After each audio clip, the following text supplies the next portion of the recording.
Hello and welcome to episode 201 of First Geek 411.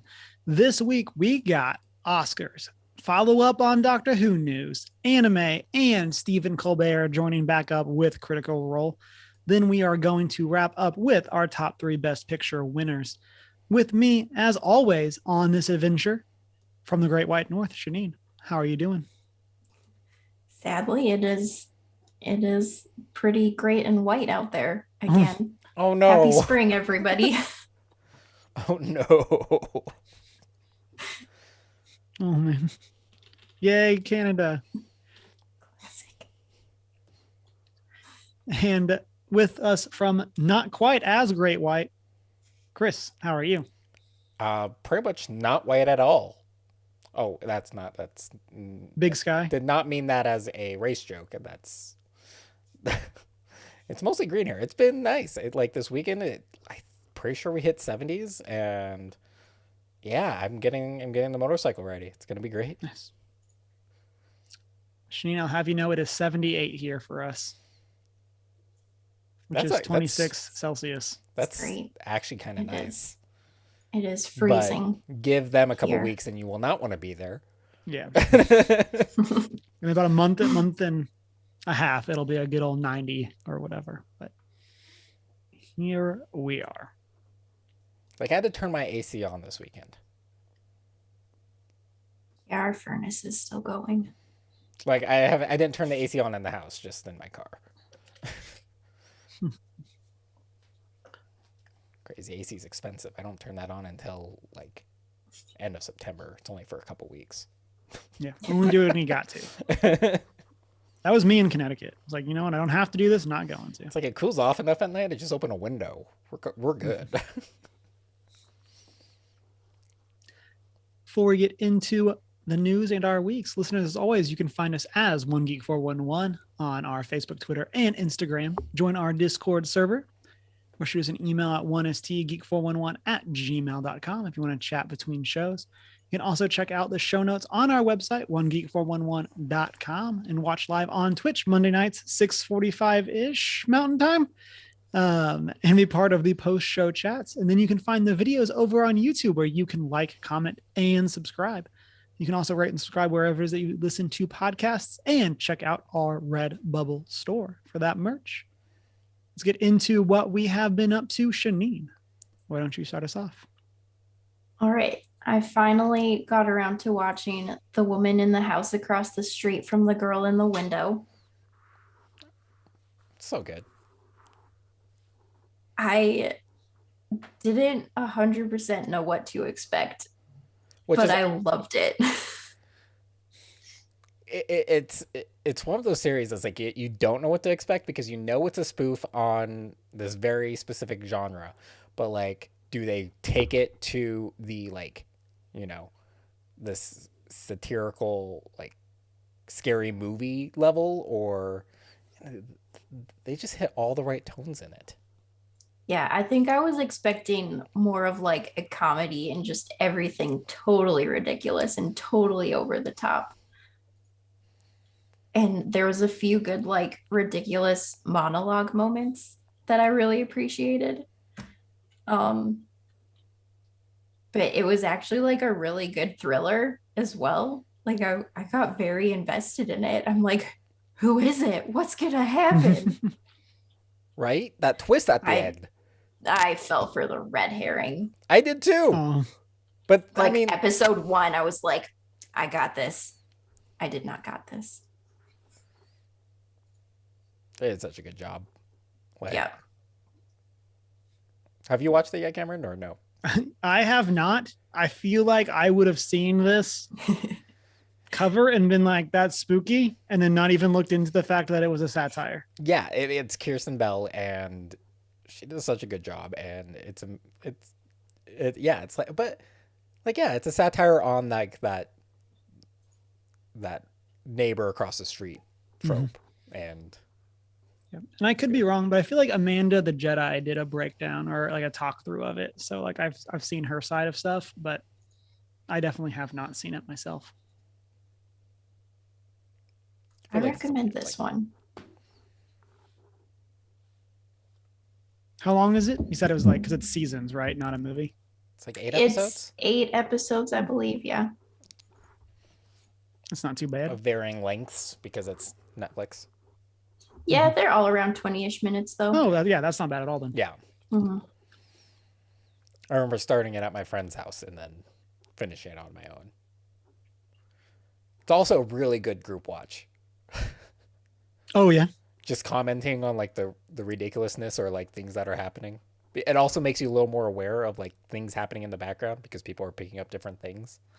Oh yeah, I wanted to do some Googling because there was things I noticed, but then it was never addressed. And it's like, Yeah, this has to mean something. there's a lot of things that happen in the background that are so intentional and so good. And like trying to figure it out like is just a lot of fun. So good group watch. Definitely recommend. That makes sense. All right. I also finally got around to watching The Suicide Squad, and I was pleasantly surprised. That was a decently enjoyable movie.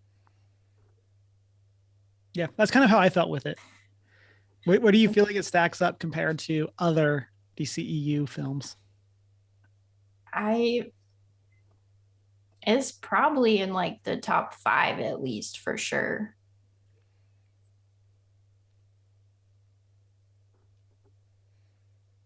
That's kind of how I am too. It's one Yeah. of those that it's definitely up there in terms of the ones I actually enjoyed watching. Um, but I'm also a bit more on like the comedy side of it, and so it's much easier to get me with a silly superhero film than it is with a serious one. Yeah, as far as the DCEU goes, like they've got their standalone stuff that I think does well dark and gritty, but in the Mhm. DCEU, their comedy stuff has been their better stuff. They just need to figure out how to strike that balance in Mhm. the entire thing. And also better continuity, I think, is something they're lacking. Mhm. It's like we want to do these individual films, but they're part of this overall universe.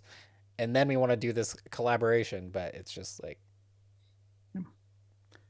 As not a well callback connected. to a previous conversation from Shanine and I, this is why we need like campy Batman back.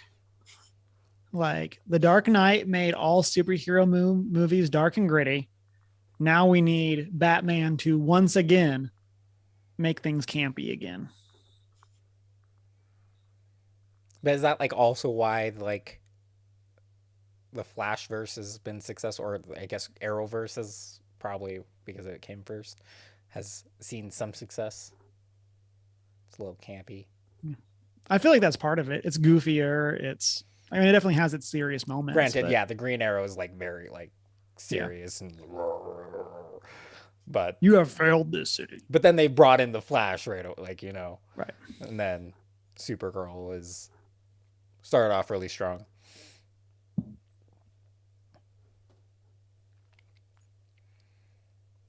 And then the crossovers mid-season were also really fun to watch. Mhm. You failed the city.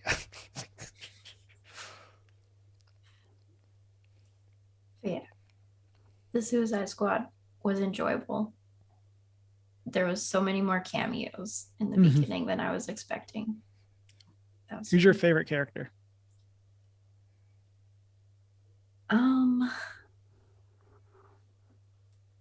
I can't remember any of their names now, but I'm gonna have to say the rat.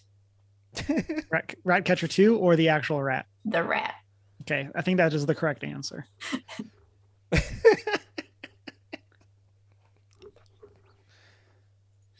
Yeah. Was he actually? I thought. Hey, Ratcatcher 2 is also really great though. She's kind of the MVP. Yeah. Oh, do you mean the weasel or The weasel. Catcher's rat? No, the little rat. Okay, that's what I Oh, thought okay. you meant. Yes. Yeah, I completely agree there. Disagree if you had meant the weasel. No, I mean, it'd be hard- really funny if hard you to went agree. with the weasel that too. was I'm like, a very strange character. Yeah. And I was very confused. I think that's just. I'm pretty sure that's just a reference for like comic fans, because I was like, Yeah. It's like, I don't remember seeing this in any of the trailers. I didn't think this was who was on the team. What is happening right What is now? happening? And then it, or like And then I don't know. Maybe it's referencing Ice Age. I'm not sure. Almost Alas, very similar dandelion. aesthetics.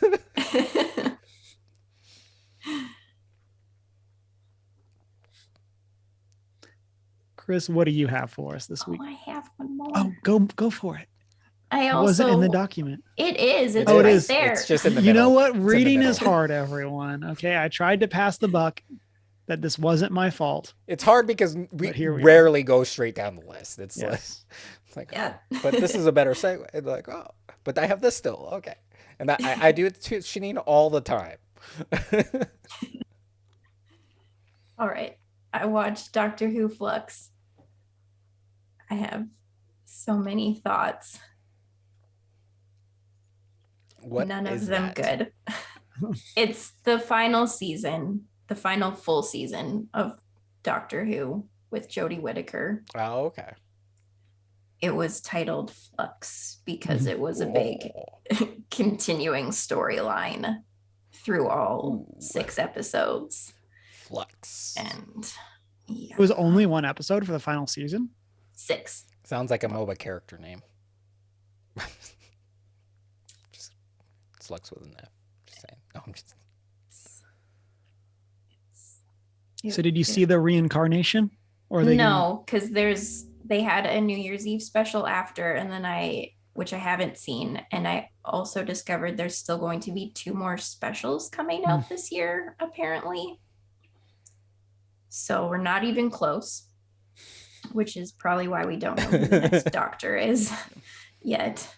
But yeah, this was the last like full season with Jodie Whittaker. I'm just so upset that her Doctor was done so dirty. Like, I feel like Jodie Whittaker could have been a really good Doctor if she had had any content to work with at all. I feel like Chris Chibnall does better with a continuing storyline than telling stories episodically. However, I feel like he was just trying to make a sci-fi show and not a Doctor Who show. So it was a very bad season of Doctor Who. He basically took everything about Doctor Who and was like, but what if it wasn't that and was something that you hated instead? Oh, man. You're not selling me on this, Shanine. Yeah. I'm not trying to. I watched it because I'm committed to Doctor Who. But the first episode came on and the theme song started playing and I started crying because I love Doctor Who and I knew what I was about to watch was going to wreck it. Oh. And it made me so sad.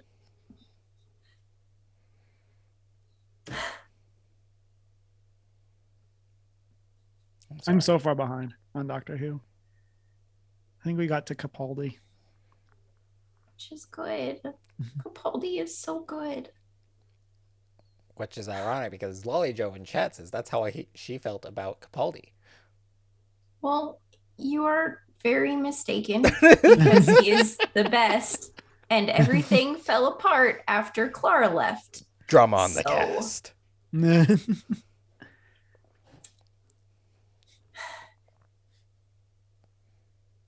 I'm going to be honest with you, Shanine. When I saw this in the notes, I thought you meant the game Flux and that you played a Doctor Who version of it.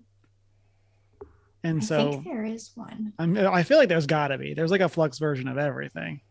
But I've never played it, though. You're not missing much.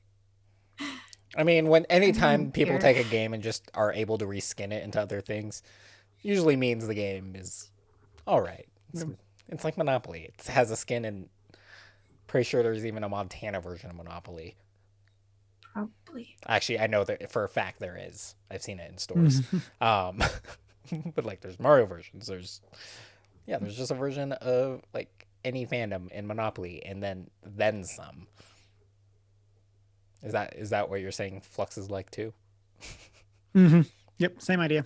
Yep, just like. Yeah, I don't know. It's like all your favorite villains, and he's like, they suck now. And the Doctor, and he's like, the character of the Doctor is not at all what you thought it was, and it sucks now. Oh, And Time to walk that back next season. yeah. I feel like I need. Yeah. It sounds like there might be some retcons coming in. I hope so, because they cannot continue like this. Or like Sugar is just like, It can't go since on. I'm out, I'm gonna screw everyone in the future over right now. Yeah.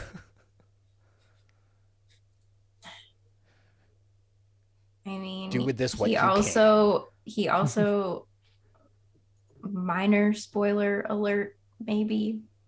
I mean, you can always spoil it for me because yeah. I'm saying this more for Cameron Okay, and anyone good. in the audience who cares. Hands up for the audience. If my hands are still up, it means a spoiler is going on. Okay, go ahead, Shanine. Okay. He also They decided can't to see your write hands, in. Cameron. There. Sorry. Okay. So he decided to write in the multiverse. So that's a thing in Doctor Who now, apparently. So it will be easy to retcon things now. I don't know. That's I don't know. overly what's happening. complex all of a sudden.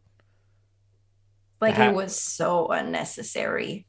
To introduce a multiverse concept into already like Massive space and time's universe. already messed up kind of situation. It's just like you already can't explain the time aspect of this show. Now you want to try to explain a multiverse aspect along with that. Yeah, I think I saw an article where they were like trying to do like spin-offs and things, and they're gonna like Marvelize Doctor Who, and now I am scared for that because I see what they are doing and it's bad. Spoilers over. But yeah, we talked. I know we got some more Doctor Who news coming. That's kind of like what we talked about last week with the idea of like, what would this look like? And we were all scared. Yeah, there is reason to be scared.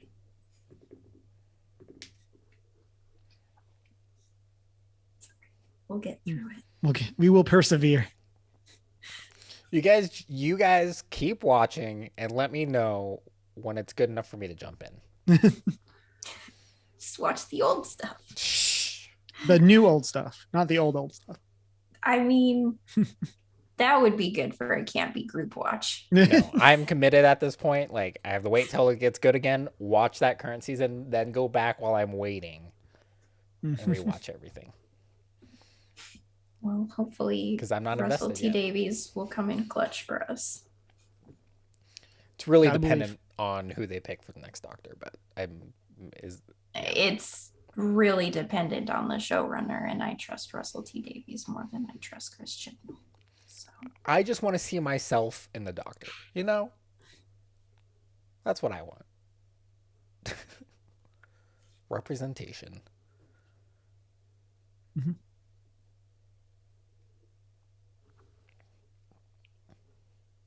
Chris, what do you got this week for what you've been up to? We're still in the beginning of the show. Right. There's just two things really. So I did start playing Tiny Tina's Wonderlands. And I love it. It's Borderlands but fantasy, but all like the voice, but like just the narration as you proceed or do things is so good.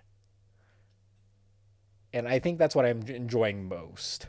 It's like just like this very, the DM has ultimate power kind of thing. So Tina just randomly and suddenly a bridge, magic bridge, or like just these ridiculous things. It's very Borderlands, humor. Unfortunately, Cameron, I think this is like where you can stand puns mostly, but I don't know because I know you played Borderlands and we know how Borderlands was with puns. Yep. I feel like this took it to the next level. There's a reference like that, like you get C4 at one point, and one of the player characters complains like, "Can you make this more fantasy?" And Tiny Tina's just like, "Fantasy 4." Oh. Well, But it's just it is a really enjoyable play. It's a little more like, I don't know, you just run around a lot too. It's very Borderlands. Um, but so I did that. Yesterday I did with one of my friends and a few other friends. We did start playing Curse of Strahd for D&D. Um, and I don't think any of them listen to our podcast, so I'm gonna go ahead and spoil my character because he's human presenting. He's a little gaunt, but he's a vampire or descendant of a vampire. I used the lineage, one of the lineage class races from Ravenloft, which was very fitting because Barovia, and it's gonna be a lot of fun. Yes. I'm just trying to like not to reveal too much. Like, sweet. Don't reveal things in the recording. Well, I'm revealing it here, but I'm pretty sure none of them listen, so they don't know anyway. Well, Craig might listen, but he's the DM, so it doesn't matter. He already knows. It's gonna be great. And there's other things I just can't remember. There was a show I wanted to talk about because like it was good, but I had some gripes, but I can't remember what it was now. So yeah, but I get to talk about anime later, so I'm happy. So for me, video game update, still been playing Elden Ring and still been playing Horizon. I really like where the Horizon story has gotten to. How do you go back and forth? That's what I want to know. Well, conveniently, there's not much of a story in Elden Ring. So there's not much to keep straight. It's not necessarily about the story, like control wise. Like, are they very similar control wise? Nope. Exactly. That's what I'd be like. Yep. It gets me every time. You got to relearn the. Oh, yep. Can I go through the tutorial again real quick? Yeah. So about the first like 5-ish minutes of me playing Elden Ring is me crouching on accident and stuff like that, and messing up jump versus sprint, because crouch in Elden Ring is sprint in every other video game. L3? L3 is crouch. And then sprint is hold circle. And so it's just, oh man, it gets me every time. And so yeah, that that's does not help in a game like Elden Ring either. You don't want to be making those mistakes. Yeah. Well, and the biggest thing is, and like especially when I was streaming like every morning, I kind of got in the habit of like, okay, I need to make sure to leave myself in a place where I'm not in danger, or like I don't have anything I need to immediately do as soon as I leave the site of grace. So that way I have a little bit to get my hang of the controls before I actually have to go fight things again. Makes sense. So, but yeah, both games are fantastic. Looking forward to streaming more Elden Ring. I passed 100 deaths on Sunday. Darn. 100 million? Okay, gotcha. We're making it. We're making progress. You got to get that hero status, remember? Yeah, you got to do something. What did we say? Like 9 million deaths makes you a hero? Yeah. Or just selecting a hero as your class. Automatic hero. No. Got him. And so as part of that, I had some magic cards. So I've been cracking packs as I die to named enemies. So that at least makes it feel not nearly as bad because I get to crack magic packs. And so it also helps because I've opened some very cool cards. And so that always makes things a little better. And then the other big thing is that Deanna and I went to go see John Mulaney's From Scratch tour because he came to Dallas. And so it was a very cool, it's our first time, very cool performance. It was our first time seeing like live stand-up of like that caliber. And so, yeah, it was very cool. He talked a lot about like going to rehab and dealing with drug addiction. Of course, kind of through the comedy lens, but it was kind of cool to see him. He had a little bit of like the mental health, like go to rehab, ask for help kind of stuff throughout it. So like that was really cool. And we think that this might be the Netflix special, like the Dallas location, because they were saying it was his largest performance. And so, and they had us like lock our phones up. They gave us like these bags that had like the tags that they put on clothing. So like they would lock. And then at the end, we had to like go to this magnetic thing to unlock them. And so that's super inconvenient. Yeah, it was very weird. Didn't realize that, of course, no one wears a watch anymore. So here we are. But because we couldn't be on our phones, we met and chatted with the people that we were sitting next to, and they were really cool. And so there's always that. But yeah, Did you overall, get their really cool. Hope Snapchats? no, because we Not didn't have Friendster. phones. No. Oh yeah, that's true. They were We like, couldn't exchange it's like how do anything. you? You just gotta And so memorize it. we're gonna just never talk to them again because we have no way of contacting them. So here we Sounds are. like a very extrovert thing that you're okay with. And so, but yeah, hopefully we'll get to see it. It'll be put on Netflix. Like I said, it'd be really cool to have the Dallas performance be the special. It'd be really cool to see Cameron on the big screen. Oh yeah, you had to look very hard for us up in the nosebleeds. Sometimes they have the camera like right there, like kind of like a really good lens, just pointing like at random sections. Mm-hmm. Get good reactions. So as long as you reacted well, hopefully. Yeah, as long as you laughed at the jokes, the chances are higher. If you which really, we did. yeah. So as long as you laughed obnoxiously at the jokes. There was a person behind us that had the most obnoxious laugh. They were having a good time.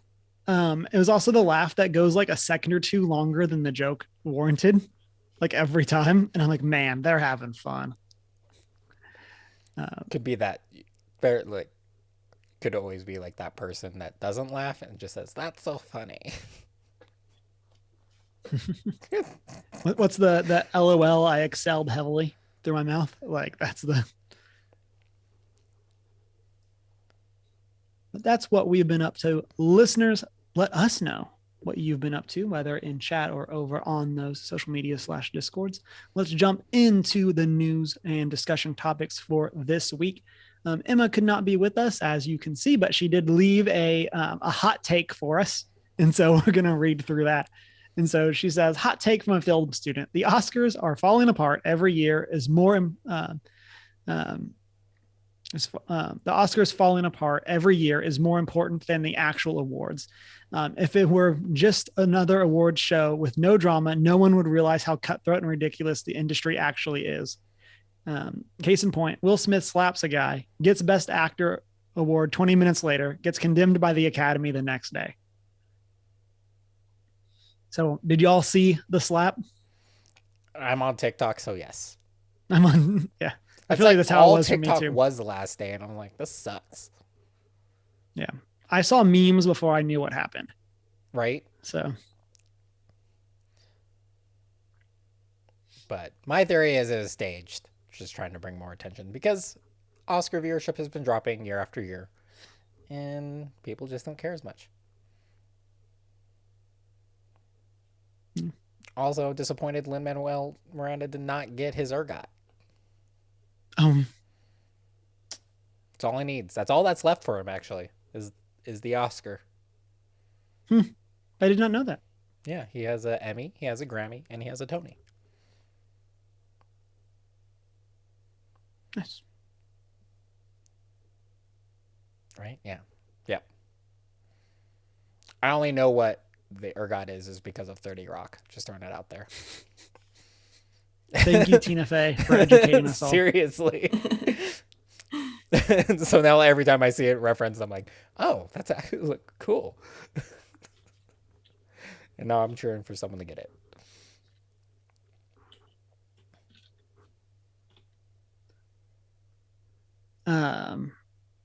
Yep. Did either of y'all actually watch the Oscars? No.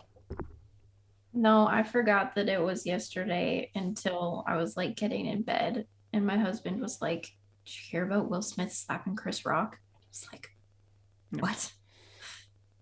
That was the same for us. Deanna was like, just like on her phone, and was like, "Oh, look, Encanto won, or won Best Animated Picture or whatever." And so it was like, "Yes, good job, Encanto." And then that was, about as far as we got. And so. The thing I don't like about like the slap thing happening is no one actually, like, everyone's just talking about that. No one actually cares about the winners, and like as a result this year. Yeah, Granted, I didn't even know Encanto won until just now. You're welcome. Thanks. Your life is better. It is. Because now you know more that happened besides just the slap. So. But yeah. Also, Dune got a bunch. Coda won. I have not seen Coda. we'll talk about more about Best Picture winners when we get to our top 3. But yeah, listeners, if you got any Oscars hot takes, let us know. Dolly Jojo says, I have thoughts, but I'm focusing on BTS's random cameo. I think that's a better choice. But with that, Janine, what do you have for us this week? Okay, follow up from Emma's Doctor Who news last week. There was rumors going around that Hugh Grant was going to be the next Doctor, and Hugh Grant himself spoke out saying he has no idea where the story came from, and it is not at all true. Amen. So Nice. So there's that. Yeah. So there's hope. Like, yeah, there's hope. So we were able to kind of talk through that last week. And I know you had done some like Twitter conversations about it, Janine, but what were your thoughts on the potential Hugh Grant? I mean, I have nothing against Hugh Grant. I've enjoyed him in a lot of things. I cannot picture him as the Doctor at all. I'm sure he'd be fine if he was, but I have no burning desire to see him as the Doctor. Yeah. I feel like that's kind of where we were. This is the thing that I would be the least interested in happening to Doctor Who. Not because he would be bad at it, but just because you're not doing anything interesting with it. Like that doesn't scream like we're going to try something new. Yeah. And I don't know, he's just too big. He's one of the British actors that got super famous in Hollywood and stuff. So it would make me more scared than I already am, because they're trying to like marvelize it, I guess, and just put big names in. It says he's played an alternate version of the Doctor before. Apparently of the 12th Doctor. He's in, I don't know. That's what it says. I don't know, on the TARDIS wiki thing. So I feel like you'd have to build off that if you put him in place anyway. It says he was in The Curse of Fatal Death.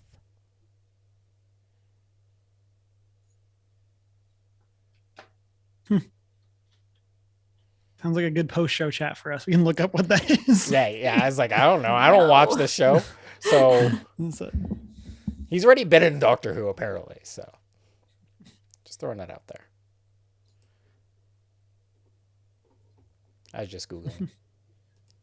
But yeah, I know kind of the prevailing theory or hopes or whatever from the fans is that we get a person of color this time around. I think that'd be a good direction to go. Like I said last week, I think they need to find someone from Bollywood.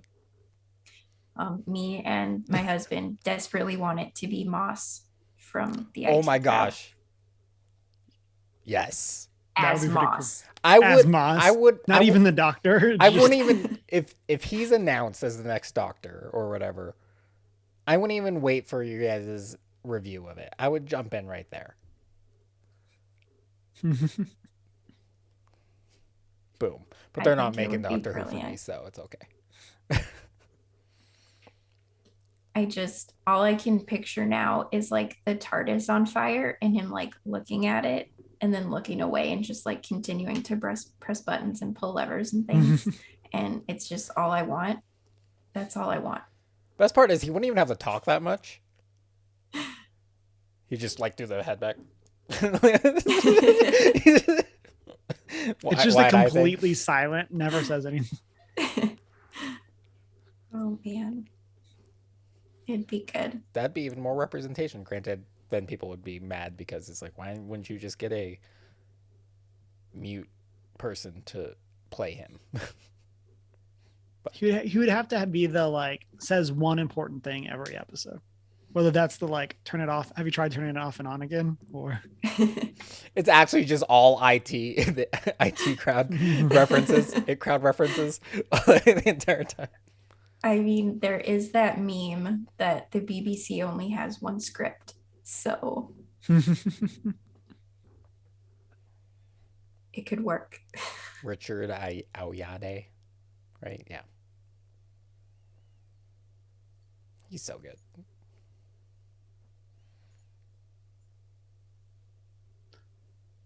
Chris, what do you have for us? Okay, you guys just sit back and shut up because I'm gonna be. No, I'm just kidding. Buckle up, everyone. So right now, this is probably the time when we get the most anime news ever because we got spring starting, so that means a whole new spring season lineup. Also, Anime Japan happens around this time of year, so we've had both. This like kind of so Crunchyroll has announced their lineup. Also noting, Crunchyroll has ended all their moving forward, so you can still watch some of the current thing. Like you don't have free access anymore for any ongoing series. This is also mostly due to the consolidation of Crunchyroll and Funimation. Do you guys have Crunchyroll in Canada yet? Yeah, we just switched over our account from Funimation. I think we've had Crunchyroll for a while. We just didn't have Crunchyroll. Oh, well, I thought because I remember I share. No, wait, it was No, that was Verve. Verve, which had Crunchyroll on it. Verve's not available. Okay, that makes sense. That makes sense. Um, but we got a lot of news out of Anime Japan. You guys know I have been hyping Wit Studios' Ranking of Kings this last season, and they have announced a Netflix series coming to Netflix following vampires, which I'm super excited for. Oh shoot! Oh shoot! I accidentally typed in Oscars over my. Undo. Oh no! Oh no! That's why I put links in the show notes. I know I should have. For just such an occasion. I also lost my show notes tab. Got him. So I mean, it didn't make a difference anyway. 201 episodes, everyone. So their next anime is called. So it's about a vampire war, and it's called Vampire in the Garden. Trailer is out. It looks kind of intense, probably a little darker than, but that's something Wit Studio is really known for. So for those unfamiliar with Wit Studio, they were the original animators for Attack on Titan. Since then, Attack on Titan has been animated by other studios, but obviously Ranking of Kings, which I've been hyping, and now this one. So we know it's gonna have those complex emotional layers, and it's gonna be amazing. Hopefully, well, we don't know that for sure. They could fall apart for this series, but the hope is it's as good as Ranking of Kings and obviously Attack on Titan season 1, which was super hyped. They're also behind Vinland Saga and a few others. But yeah, looking forward to that. So that's coming to Netflix on May 16th. So it is considered spring anime, but it's Netflix, so it's all at once, sometime randomly in the middle. But Anime Japan 2022, we're getting some pretty big returning animes. So is it wrong to pick up? Is it wrong to try to pick up Girls in a Dungeon? Is getting a 4th season. Great title as always. Is it going to be more about exactly what the title is? In this case, yes. Well, potentially. Like as the story progresses, it becomes less about that because your main character has established relationships now, and continues to develop. So probably less that now and more about the main character and his do-goodness. I don't know how to phrase that. Because last season they were they befriended monsters, and turns out monsters probably aren't as necessarily or monsters that have sentience and a soul kind of situation, and they're trying to save them. I don't remember. I'm probably the only one that's watched that far, or I watched at mean, all. you walk into their house and attack them. It seems like they're going to defend Right, the themselves. dungeon. So there, we are uh, getting a spin-off, um, or a special, uh, for Dr. Stone, which was this weird future. Every all humans get turned to stone, um, but then he cracks out and finds a cure technically, and like they're assembling people, and it's really kind of cool. And he's like, just for science, and it's a lot of fun. Um, Teaches you a little bit too, because science is solid, just probably not the development of it, in the series. Um, what else? What else we got? Those are kind of the standouts for kind of some random returning ones. There's other things like JoJo's Bizarre Adventure, which, if you are a fan of 80s rock and references, check out JoJo's. It is a ridiculous series, but it is a lot of fun. Um, yeah. What else? What else is on this? There's a lot of news from. We'll just go to Crunchyroll's spring lineup. Rising of the Shield Hero season 2, which we got is it's an isekai, um, but the main character, it does get over powerful, but he's playing like the anti-hero, almost villain. Like, the Shield Hero is considered the worst of the heroes that are reincarnated into the world, um, and he gets like accused of, trigger warning, of like sexual assault and stuff. So he like takes on. It's like, fine, you can think of me what you want, and goes off and just does awesome things, and but continues to play that kind of that villainous role while saving the world at the same time. It's been great. Um, we're getting Ascendance of a Bookworm season 3, um, which is also an isekai, but following a young girl that is sickly due to her abundance of mana, um, and kind of her familial relationships while she's growing and trying to figure that out and sort through things. I recommend that one, actually. It's a lot of fun. I'm not sure we're gonna keep going with season 3, but we're getting more. For those who are familiar, there is an old, originally on Dreamcast, a game called Shenmue, and I used to hype like Shenmue 2 came out on PS2, and I think we got a Shenmue 3 on PS3, and it did not like. It looked like it was still on Dreamcast. Like, when it was Did on not look good. Dreamcast, it looked amazing for the graphics of the time, and then like is well ahead of its time, and then the sequels. But Shenmue the animation series is coming to Crunchyroll. Um, where's my sports animes? Got to talk about sports animes. No, I'm just joking. Yeah, I mean, like, obviously I'll be talking about these as we go, as I check out the first three. Got to do that 3 episode rule, and then I'm gonna find something, Janine, that I'm gonna keep bugging you until you watch. But it's like everything I find that I get excited about. But yeah, so great, lots of anime news, but we'll move on because I am not familiar with anything else on this list right now.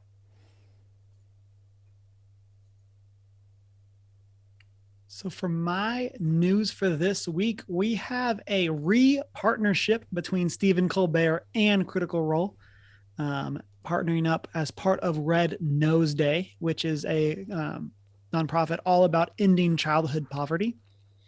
And so they are teaming up for a one shot where Stephen will play through a campaign while Matt Mercer DMs. They did one of these in 2019 as well, which was a ton of fun. It's very interesting to see a one person playing aspect of it, because it's just Steven playing and then Matt DMing. But it's a lot of fun. And as part of the charity, um, you can donate, and then that lets you vote on things that go on in the campaign. And so there's 4 polls going on. The first one is, and I want to know what everybody would vote for. The first one is, what is an item that Stephen Colbert starts his journey with? The options are a high damage belt that makes him nauseous, a cloak that can summon random non-magical objects, or a living weapon that despises violence. I'd straight up go for a living weapon that despises violence. I'm going for the cloak. Yeah. My vote would be the cloak as well, but Chris, the audience, agrees with you, with the living weapon that despises violence currently in the lead. I just think that gives That's a good something one. really fun for Matt to play along with too, Mhm. because it's going to be an NPC type situation and probably communicating with Colbert. I think that'd be a lot of fun. Yeah. And I think that there's a good balance here. Again, I highly recommend everyone. I'll try to include it in the show notes, but go check out the previous Red Nose Day. It's a very fun watch. But yeah, I think with that, it's the like, what would I want in my game versus what would be really good with Stephen Colbert and Matt Mercer playing.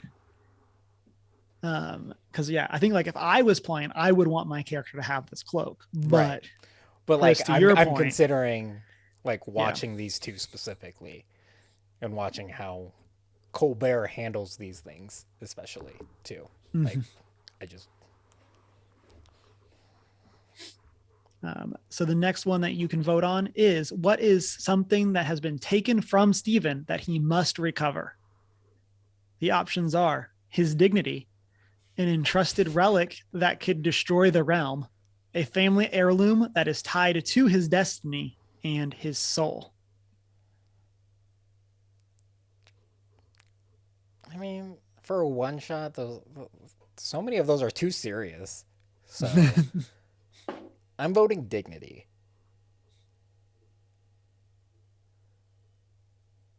What was the second option again? An entrusted relic that could destroy the realm. Was he a ring bearer? That's too on the nose for him. It's too loader. One does not simply walk into insert name of a city in Taldore.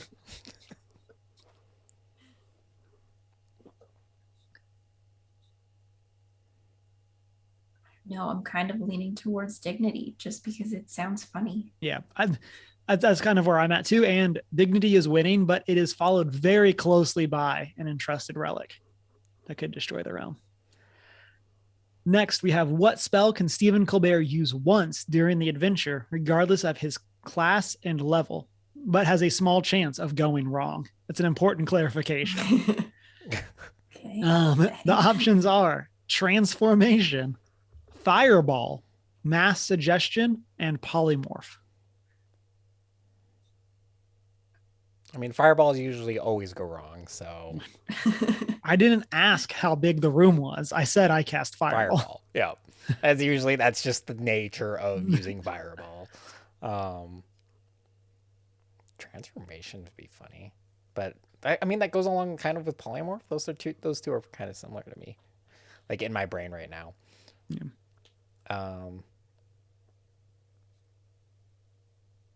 I want to say I'm gonna go with mass suggestion. I love a good fireball. I think I'm gonna go polymorph because I want to see Steven try to turn someone into something and it go horribly wrong. Like I picture for like mass suggestion, he goes to provide the suggestion and bumbles the words and it goes completely wrong. Yeah. Like for like a mass of people and then he has to like deal with the consequences. I think Now he like starts a riot or something by accident. It's like yeah. So polymorph is currently winning with mass suggestion in a very close second. I am shocked that transformation is extremely low. I feel like it's just not as well third. known of a spell. Yeah. Like, and I mean, I feel like that's part of why I would expect it to be higher.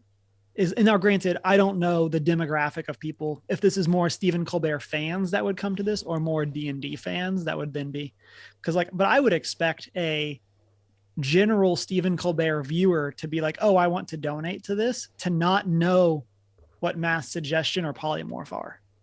but to be like, oh, I recognize Fireball and Transformation, I'll pick one of those. But again, no right or wrong. And then the final thing that you can vote on if you donate to the Critical Role Foundation and Red Nose Day is, what is Stephen Colbert's familiar that travels with him? The options are a creepy talking doll that he can't get rid of, Stephen's character's little bro who wasn't invited, B, Eric II following his father, and then 4, a bloodthirsty honey badger. And I gotta say, as options, those are probably the 4 best options of any of the polls. Yeah, creepy talking doll. I'm a little... Little bro that wasn't invited. That kind of feels like Over the Garden Wall a little bit. Would be very interesting and fun. Yes. I am a fan of honey badgers because they don't give a, Honey badger don't care. Honey badger Honey don't badger don't care. But you're right in the Exactly. shin. I'm assuming I'm forgetting something regarding a bee, because it's So in the previous Red he Nose had a Day, bee. his familiar That's right. is a bee. Okay. I mean, that's a solid throwback. I like the connection there, but I'm going little bro. Little bro for me. Just because the interaction of Matt Mercer acting like Steven's little bro is going to be fun for a like NPC consistent throughout the campaign, like the one shot. Yeah, as much as I want to say honey badger, I'm gonna say little bro as well. Yeah, I really want to say Sounds- honey badger too, because honey badger don't care.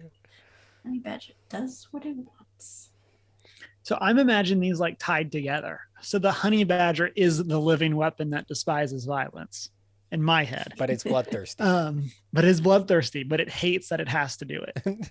That sounds like my character for Curse of Strahd, not gonna lie. So I mean, I'm gonna just do the trifecta. I think Stephen Colbert's little bro that wasn't invited is hilarious and would be great. But apparently way more people are invested in this bee thing, as it is demolishing every other option. So No taste. No, I'm just... yeah, so people are very invested in this bee that was there last, or like a couple of years ago, and its kid coming back. So here we are. But as I said, listeners, we'll try to include a link. The donations will end on April 1st. And so if you would like to get in and donate to this, you have until then to do it. And then the actual Red Nose Day will premiere on April 28th. And so you can watch it live that night. Did I think that it said March 28th and I was like, it's live right now? Yes. I'd be did like, confuse we're ending the myself. podcast because what are you guys doing here? And so, but yeah, so you can definitely go donate to that. And again, highly recommend checking out the first Red Nose Day. It's a pretty quick watch. I say that it's about an hour. So in terms of Critical Role, it's a pretty quick watch. Like super quick watch. Real fast. Yeah. But very much recommend. Have Like, either no of y'all intermission seen? needed. Yeah. Really. Have any of y'all seen the previous Red Nose Day? Yes. No. I contributed to that one. None of my Again, none Shane, of my you should go watch it. votes. It's pretty great. I saw it like when it premiered, but I watched it like the next week or something like that when it hit YouTube. I really enjoyed it. Have not really thought about it too much since then, since it is just a one shot. That's not necessarily like there's story implications. That was from But what, I'm going to definitely go 2019? back. Yeah, 2019. So I'm going to go back and rewatch it now because I want to be caught up for part 2. Got to but- catch up on the bee biz Yeah. because it sounds like that's going to be a thing. Yeah. Apparently that's going to be a major plot of a part of the story is the bee. bee. So, and kind of as a follow-up, I'm hyped that Stephen Colbert is the one doing this. If you had to choose another celebrity to do a one shot with Matt Mercer, who would you choose? Ryan Reynolds. Oh, that'd be a good one. I did not put this in the notes, so I'm putting y'all on the spot because I just thought of it. So here we are. Spot taken. Spot taken. Didn't have a thing, but Colbert is like my number one. I'm a big fan of Yeah. Colbert, but that's because he's a Tolkien head. Mm-hmm.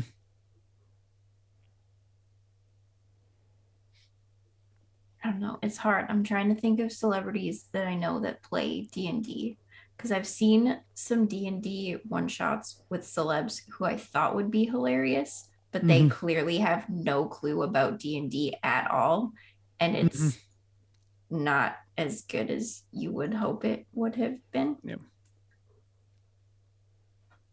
But I mean, Colbert originally didn't really have a like they keep this pretty simple. So like I think Matt can bring anyone into the realm and make them shine. For sure. I'm not saying it's a necessity. I'm just saying sometimes. Because yeah, I don't think Ryan Reynolds plays D&D, helps. but I feel like that There are back and forth some would be so good. who, yeah, he would be a good improver. Mhm. There's some people who you think would be great, and then they're not in the context of D&D. I will say I have enjoyed Jack Black playing D&D. So he was one of the people that I didn't like as much. I think he's improved a lot. Like if you watch the current official D&D cast, Mhm. I feel like he's improved for the second go around. That's fair. So my cheating answer for this is Angela Kinsey and Jenna Fisher. Put the office ladies in. Because they have an ongoing joke on their podcast about them becoming mom detectives, and that being a show that they tried to pitch. And it's about two moms just solving like minor inconveniences in the neighborhood. And I think that would be a very funny tie-in to see them play through. And then a more serious answer would be like Henry Cavill. Yes, he's a big nerd. Thinking. Yeah, and so like, even if he hasn't played D&D, I feel like he would know enough tangentially to be able to dive into it and then make a cool character. And from what I understand of him, I feel like he's definitely played D&D though. Yeah, I think so. Yeah, because I think that was where like Colbert was. Like he'd played like first edition, but hadn't played since then, or something like that. And I think it'd be an interesting because Henry Cavill hasn't played like a humorous role either, though. So I think it might bring out some humor, like seeing it just a different side of him compared to the roles we've seen him in. Yeah.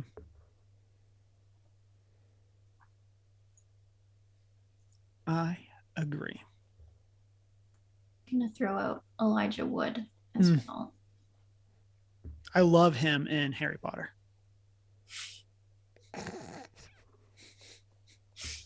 Yeah, but seriously though, I do think Elijah Wood would be awesome at it. I'm not sure he's been a huge nerd.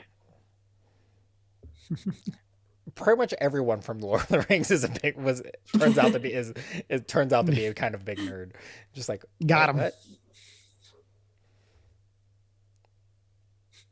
Like Merry and Pippin are currently playing League of Legends and trying to convince Elijah and Sean Astin to play with them. Like they're trying to put together a team. So good. And then, have you been listening to their podcast? I'm not caught up, but I've listened to a few episodes. Yeah, and I like how they like the random rating systems, like based on fruit size. Like, what are the odds of us getting them to actually agree? Like every week they propose a different fruit. Like, I think we're about a grape right now. I love them so much. For those that don't know what we're talking about, the Friendship Onion, hosted by actor names here because right Billy now it's just Boyd and Dominic Manahan. McManahan? Monahan? Montague. No. Mississippi. Monaghan. Something. It starts with an M. Magnolia. There's a G in it. Monahan. Monaghan. Yeah, I got it right. Yeah. Monahan. Sad it's not Magnolia. But yeah, they have a podcast together where they are awesome, and they bring on people from the creation of Lord of the Rings too. So like that's kind of the premise, but sometimes it's just them talking. Kind of look what Cameron and I used to do, but much better. Listeners, let us know what you think about Red Nose Day, Stephen Colbert coming back, and your favorite actor or actress or staff or cool people that you would think would do great on a Critical Role one shot. Before we get into our top 3 Best Picture winners, some announcements and other stuff for this week. Who is planning to stream? I will be back with Spiritfarer tomorrow.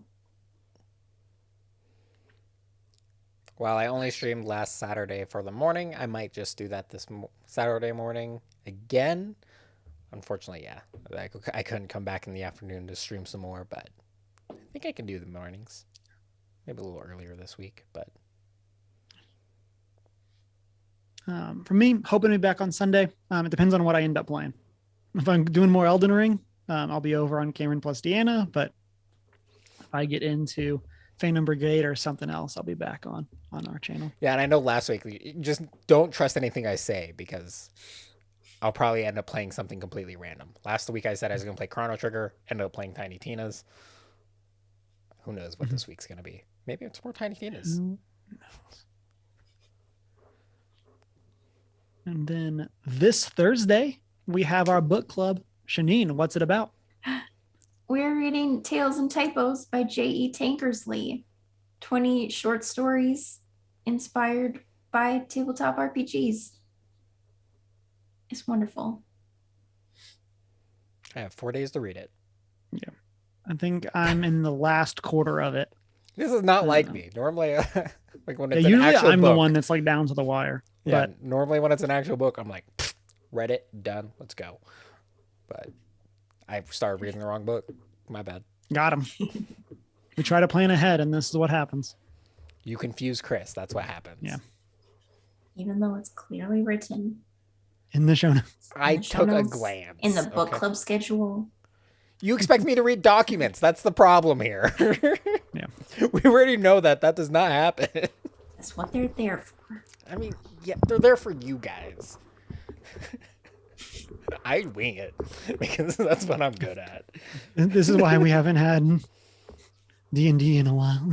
Or part of why, of course. Part of why. Well, I mean, like us being at Disney didn't help. Yeah, there's been scheduling things. So we did a one shot. So we did play D&D. You just weren't here for it. Yeah. But listeners, we hope you will join us back Thursday night, 6:45 Mountain Time, for that book club. And with that, let's get into our top 3 list of the week. We are talking our top 3 Best Picture winners from previous years. And I got to tell you, when I proposed this as the top 3, I really thought I'd seen more of them. But here we are.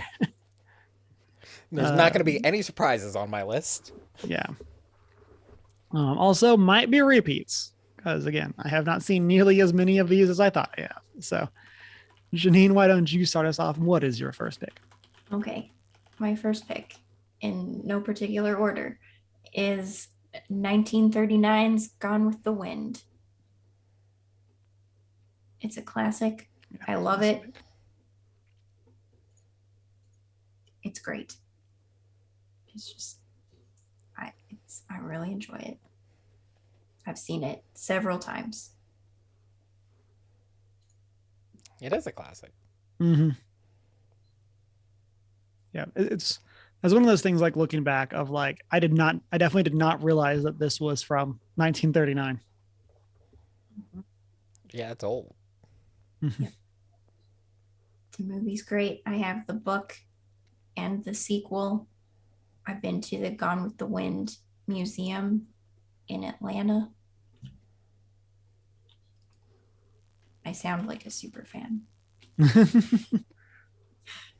I did go through a big Gone with the Wind phase. It's still good though.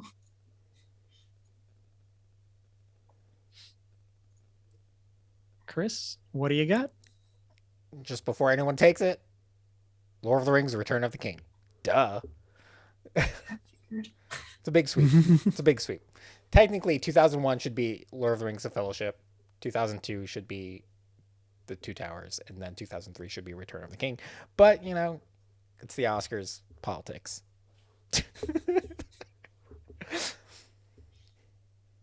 It happens. It happens. Had to get in there before anyone else took it. It's mine. What did it lose to? What was the A Beautiful Mind in Chicago? Yeah. Which, fine, I'll give it to him. Fine. But Fine. people weren't ready for the greatness. The Oscar judges just didn't understand the greatness that was coming to screen. And then finally, it clicked in the third year. They're like, oh man, these are great.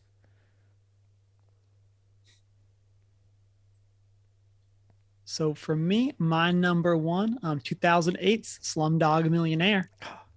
And so very cool tale about a 18-year-old who ends up on the Indian version of Who Wants to Be a Millionaire. Is that correct? Yeah. And ends up winning because of all of these things that have happened in their life and how they all tie together. Yeah, very cool story. Again, probably one of the few on this list that I've seen in theater. Right? So it had to make my list kind of because of that. Like, thinking back, I took a date to that movie. I don't remember who it was. Because the movie overshadowed it. Because the movie. It's like, I hope they're not listening right now.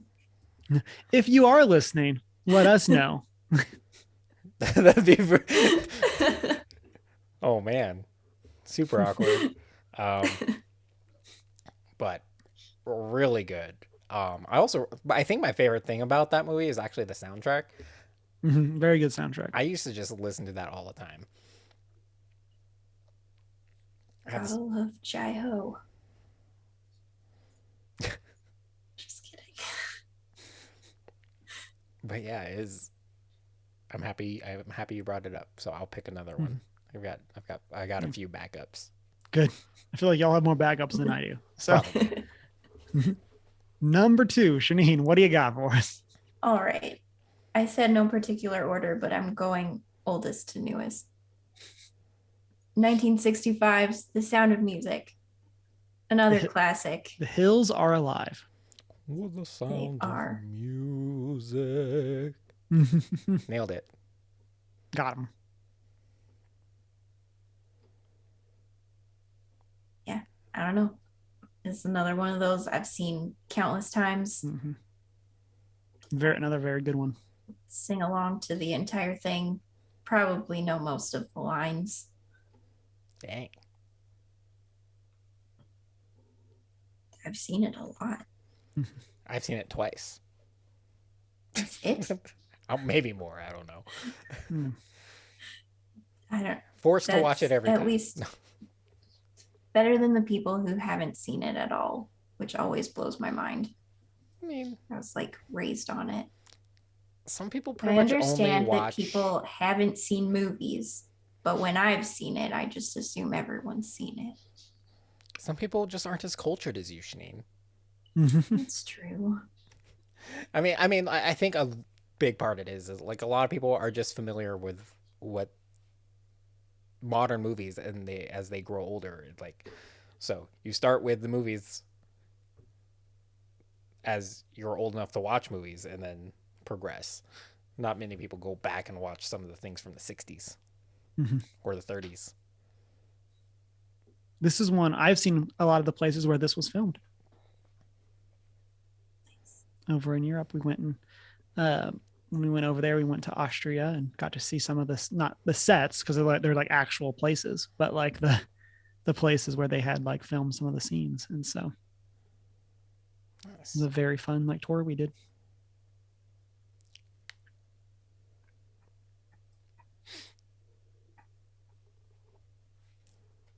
Chris, what is your number 2? My number 2 is the 1995 Braveheart. Very long watch, Mhm. but you know, I just really love the progression in it. It's like that movie just hit me in a special spot, like at the in terms of like my medieval phase and stuff. It just had all the right notes of like a hero Mhm. story, but also sacrifice and like what sends him out on his rampage, and he's just OP kind of character. And um, granted, is a completely fictionalized storytelling of William Wallace and everything, but it is definitely a very enjoyable Mhm. movie if you got the time to watch it. Um, yeah, it's like kind of before Mhm. we knew Mel Gibson was a crazy person.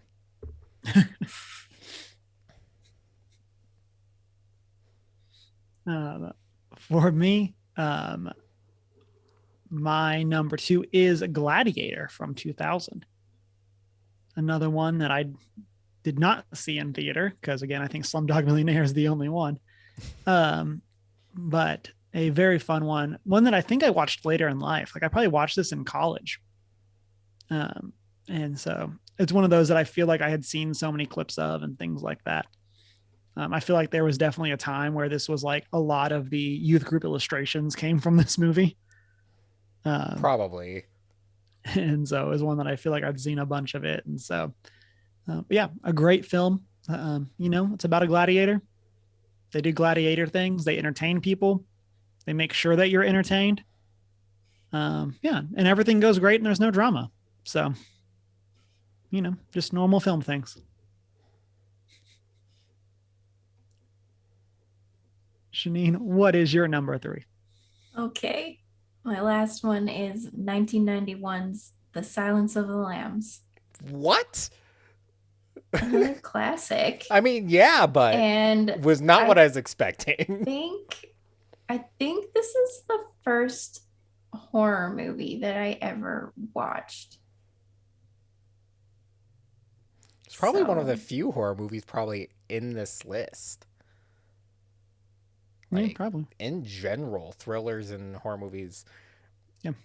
but for especially like in the 90s, like I think probably Science of the Lambs had a lot going for it. According to Wikipedia, it is the only Best Picture winner widely considered a horror film and is one of only 6 horror film nominations for the category. It's great when the facts back up my Yeah. words. Back up your anecdotal. My random, just like interesting. Okay, because normally they don't. Normally I'm just, you know.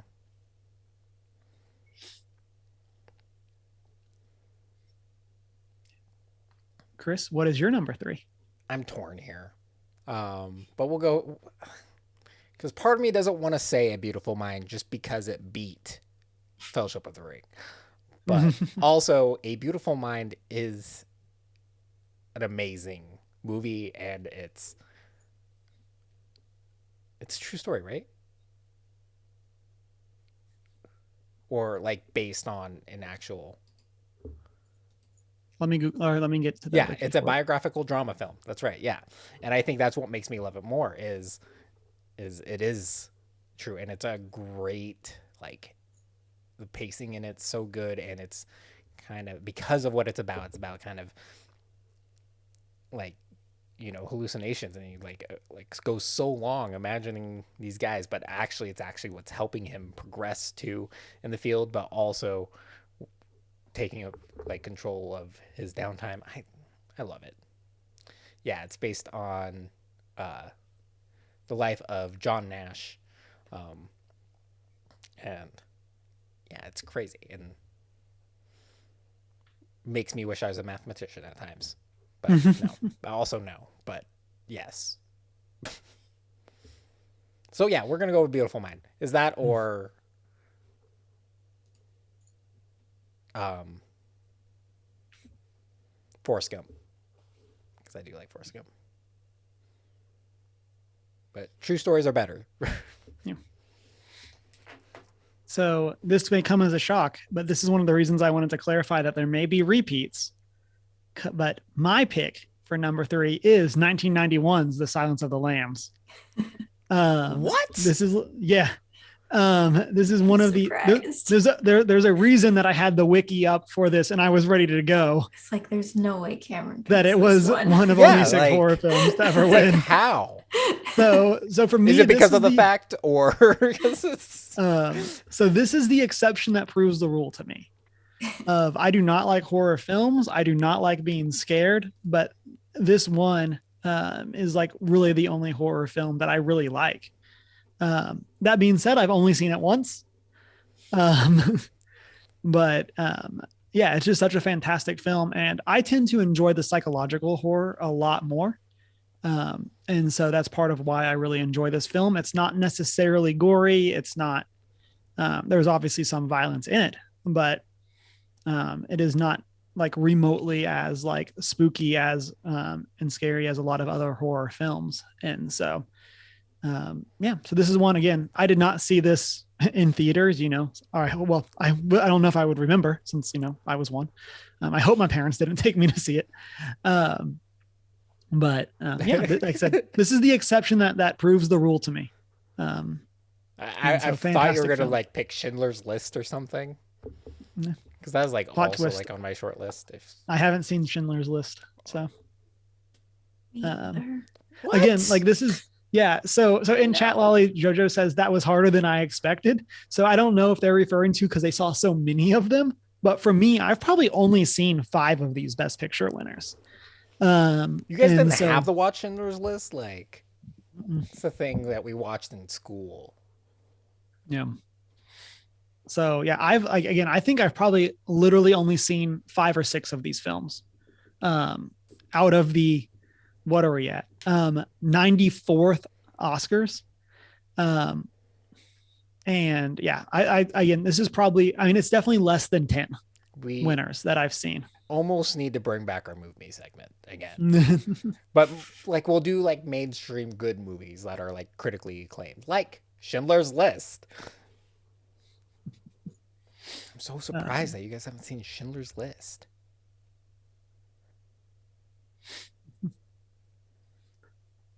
In chat, we got some top 3s. Chunk the Hut says Rocky, Forrest Gump, and Titanic. And then Lolly Jojo says Casablanca, All About Eve, and Lord of the Rings, Return of the King. Woot woot. And so, but yeah, so that is our top 3 Best Picture winners.